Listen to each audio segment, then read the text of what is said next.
Well, let me welcome you to our series of interactions by telling you who I am. My name is Christopher Kolade, and I've been a member of faculty in the Lagos Business School, and now I am Pro-Chancellor, Chairman of the Governing Council of the Pan-African University. But because we interact in this university atmosphere, I still share insights and knowledge with people, and so I've been called upon to facilitate this series on leadership, and I'm glad to welcome you to the series. Today we'll talk about leadership skills, the skills of leadership. Now, we often make the mistake of thinking that anyone can enter into a leadership role without specific preparation for that role. We think that if somebody has been with us long enough and has the experience of many years, that qualifies them for leadership. But in fact, because leadership itself is an activity for which you need some specific skills, you need to prepare yourself.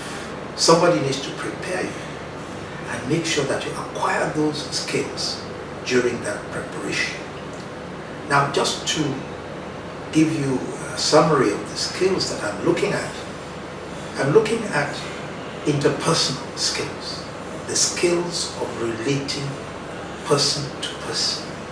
I'm looking at decision-making skills, because eventually the leader has to make some decisions. I'm looking at problem-solving skills.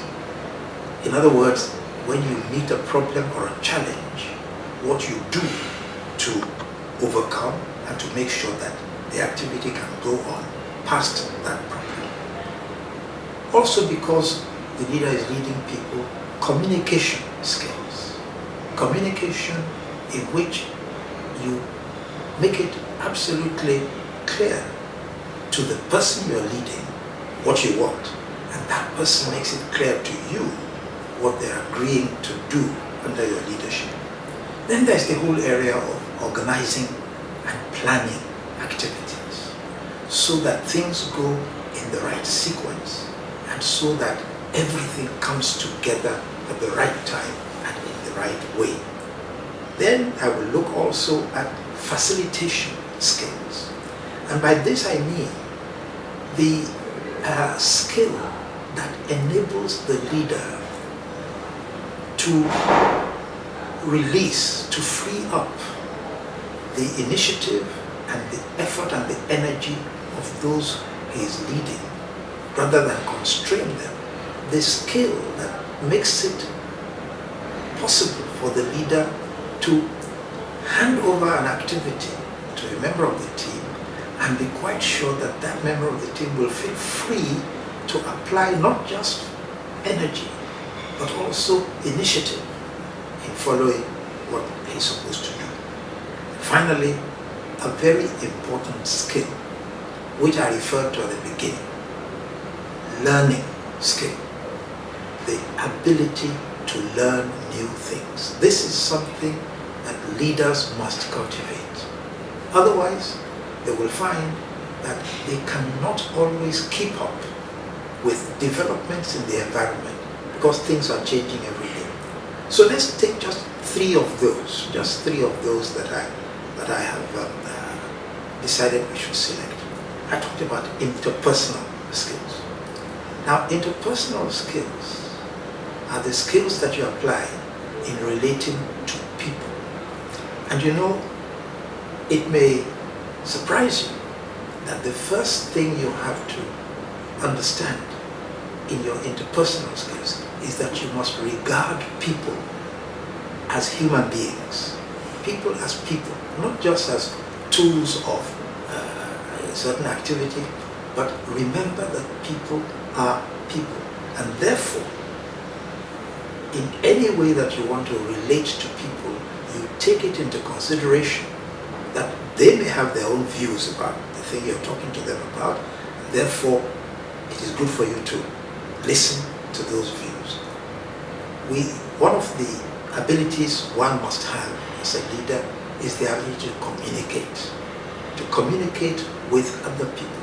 Because actually, the only way that one can make sure that members of the team can perform as they should is that communication has to be good. Now, one important thing about communication is that it is not just a one-way activity. Communication is at least a two-way activity, or in fact a multi-directional activity, depending on how many people are concerned. And for the leader, the most important thing is to remember that while it is the major part of your responsibility to communicate, to tell people, to direct people, it is also very important that the leader is able to listen to people, able to listen and understand what people are saying, and especially what they're thinking. Sometimes to even be able to tell what people are not saying, because body language is just as important sometimes as the words that people speak. So that communication bit is important. The third part of interpersonal skills is what we call empathy. Now it is different from sympathy, because sympathy is when somebody is in trouble and you're showing concern and whatever. Empathy is the ability to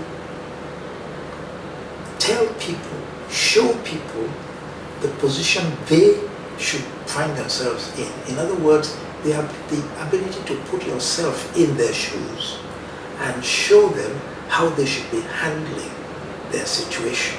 That is empathy. Now, the second group of skills that I want to look at are the problem-solving skills. The skills that you apply in trying to solve a problem. And this means that you should be able to plan and organize well, but it also means that the leader should be able to analyze situations expertly, because it's only when you are truly analytical, successfully so, that you can prescribe the best solutions to the problems that you may encounter. And in each case, you may find yourself with 2 or 3 alternatives, any of which could work. It is a very important skill that the leader should be able to decide. So decision-making skills are also important. In all of this, let us remember that the leader himself is also a human being. And therefore, at the time that he is managing other people or leading other people, he must also practice self-management. The use of time, the use of resources, the way that we show our concern for our own performance. The leader's own performance is also under scrutiny. And this means that when the time comes for decisions to be taken, the leader must be able to take a decision not only that is timely, but also takes consideration for all the other things, the cost, the quality, and so on and so forth. Decision making. The leader must remember that his example is probably what other people will follow most of the time. This means that the leader must be a good self-manager, as I call it. Managing yourself in such a manner that people can take your example and follow it.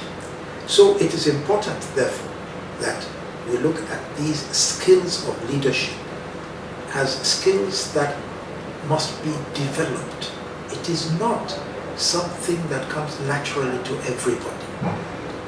For example, you may discover that suddenly you come to realize that you're not a very good listener, and that you tend to always want to express yourself rather than listen to what other people are saying and take it all into consideration before self-expression. Now, this is a skill that can be learned. And one of the ways of learning it is to say to yourself, I will not interrupt anybody. I will wait until they have said what they want to say, and I will consider it before I say what I want to say. The listening skill is absolutely critical for any leader. So let's round up again. I would say that the most important thing to learn in this session is that you can actually develop the skills of leadership. To develop the skills of leadership, you have to be willing to learn. And to learn well, you have to be able to apply what you learn. And those skills include interpersonal skills, they include decision-making skills, problem-solving skills, communication skills, organizing and planning, facilitation, and learning. If a leader can take all of those into consideration and actually study and learn them, it can be a good way to enter into